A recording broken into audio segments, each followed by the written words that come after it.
जय हिंद। कैसे आप सब? आशा करूंगा आप लोग बहुत अच्छे होंगे और अपने तैयारी में व्यस्त होंगे। आज का वीडियो में हम लोग चतुर्भुज के बारे में पढ़ेंगे। चतुर्भुज क्या होता है, त्रिभुज के बारे में सारा कंसेप्ट में आपको, त्रिभुज कितने प्रकार के होते हैं, भुजाओं के आधार पर, कोनों के आधार पर कुछ कुछ आपको मैं बता दिया था, जो आपको क्षेत्रमिति के अनुसार आपको जरूरी पड़ेगा। ठीक है, तो मैं आपका उसका फॉर्मूला भी बता दिया, कुछ एग्जाम्पल भी बता दिया। आज का वीडियो में हम सिर्फ क्या पढ़ेंगे, चतुर्भुज पढ़ेंगे। चतुर्भुज कितने प्रकार के होते हैं, लेकिन मैं आपका एक्सप्लेन उसी दो चार आकृतियों को करूँगा जो आपका क्षेत्रमिति में आपको प्रश्न वाले में आपको जरूरत पड़ेगा। ठीक है, तो ज़्यादा देर न करते हैं, वीडियो को शुरू करते हैं। आइए मेरे साथ। क्या लिखा हुआ है? चतुर्भुज। चतुर्भुज इन्होंने बोलते क्या? क्वाड्रालेटरल। ठीक है, इसको क्वाड्रालेटरल चतुर्भुज। चलिए हम कुछ डिफिनेशन को पढ़ लेते हैं। लिखा हुआ क्वेश्चन का चतुर्भुज किससे कहते हैं? क्या लिखा हुआ है? ऐसा द्विविमीय आकृति है, द्विविमीय आकृति का ही है चतुर्भुज आता है। ठीक है, द्विविमीय आकृति आपको बता दिए थे। द्विविमीय आकृति क्या होता है? जिसका सिर्फ क्या होता है, लंबाई और चौड़ाई, मतलब दो ही बीमा होता है, लंबाई चौड़ाई जो हो उसको द्विविमीय आकृति कहेंगे। ठीक है, वैसे ही द्विविमीय आकृतियाँ जो चार भुजाओं से बंद आकृति हो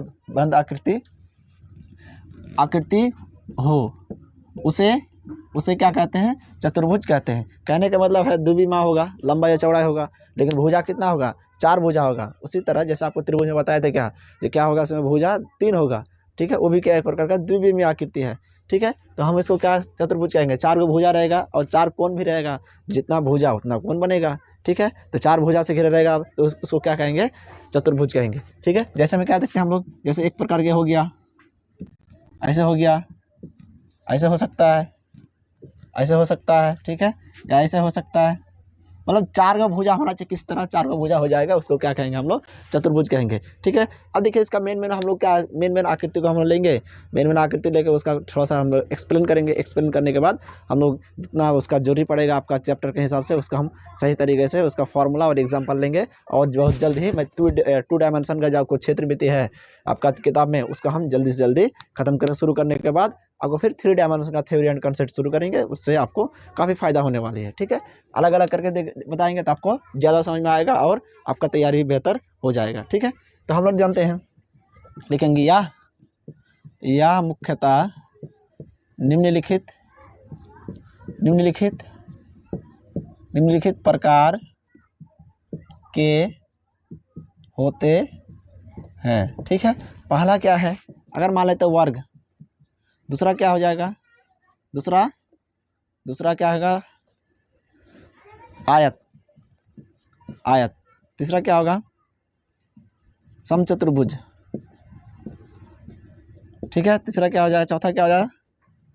समांतर चतुर्भुज। ठीक है, उसके बाद समलंब चतुर्भुज।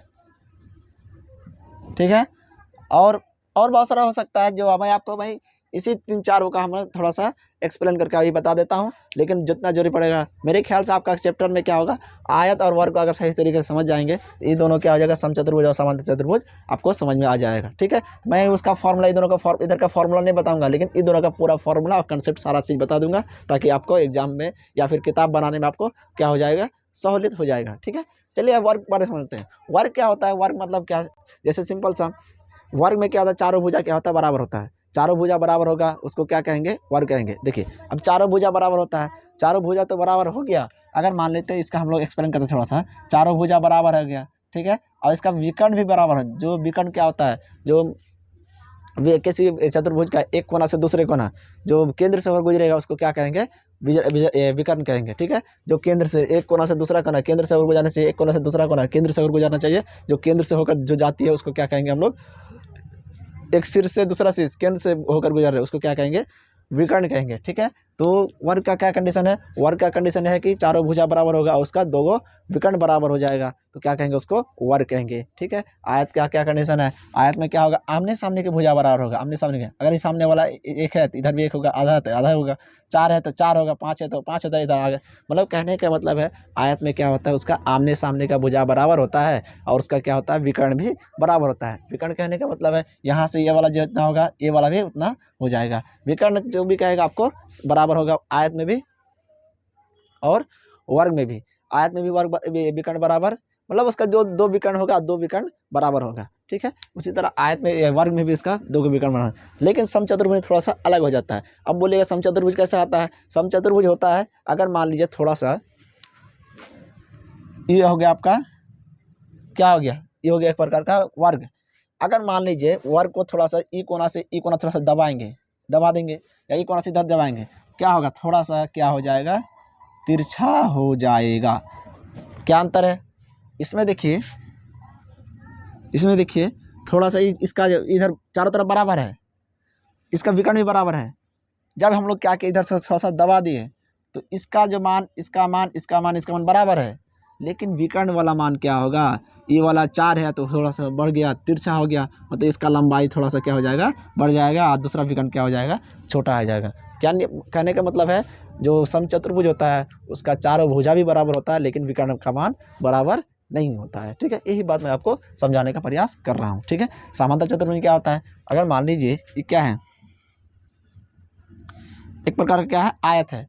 आयत को थोड़ा सा अगर इधर से दबाएंगे, थोड़ा सा क्या बनेगा, पिचक जाएगा, पिचक जाने के बाद थोड़ा सा तिरछा बन जाएगा, तिरछा बन जाएगा। तो आप क्या देख सकते हैं, जो मान लो इसका क्या विकर्ण बराबर है, जो भी है, यहाँ से यहाँ तक का मान, यहाँ से यहाँ का, ये दोनों का मान बराबर है, लेकिन जैसे थोड़ा सा हम लोग दबा दिए, क्या बन गया, थोड़ा सा ये हो गया, बढ़ गया। इसका मान 4 है तो इसका मान 5 होगा, कुछ डिफरेंस आएगा मतलब उसका विकर्ण में, ठीक है। तो यही चीज़ है क्या आपका समांतर चतुर्भुज। समलंब चतुर्भुज में क्या होगा, समलंब चतुर्भुज में होता है, अगर इस टाइप का समलंब चतुर्भुज है, ठीक है, यहाँ से अगर कोई लंब दिया रहेगा, यहाँ से कोई अगर लंब दिया रहेगा, उसको क्या कहेंगे हम लोग, समलंब चतुर्भुज कहेंगे, या फिर समांतर समलंब चतुर्भुज कह सकते हैं, ठीक है। कहने का मतलब उसमें एक लंब पड़ा हुआ रहेगा, उसको क्या कहेंगे हम लोग, समलंब चतुर्भुज कहेंगे, ठीक है। कहने का मतलब है इतना चीज़ आपको समझ में आ गया होगा चतुर्भुज के बारे में, कैसा चतुर्भुज है, किस टाइप का होता है। हम ज़्यादा उसके बारे में डिस्कस और नहीं करेंगे आगे, क्योंकि हम जब इसको पार्ट 1 पार्ट 2 करके वर्ग के बारे में उसका सारा चीज़ बता देंगे, कंसेप्ट के साथ,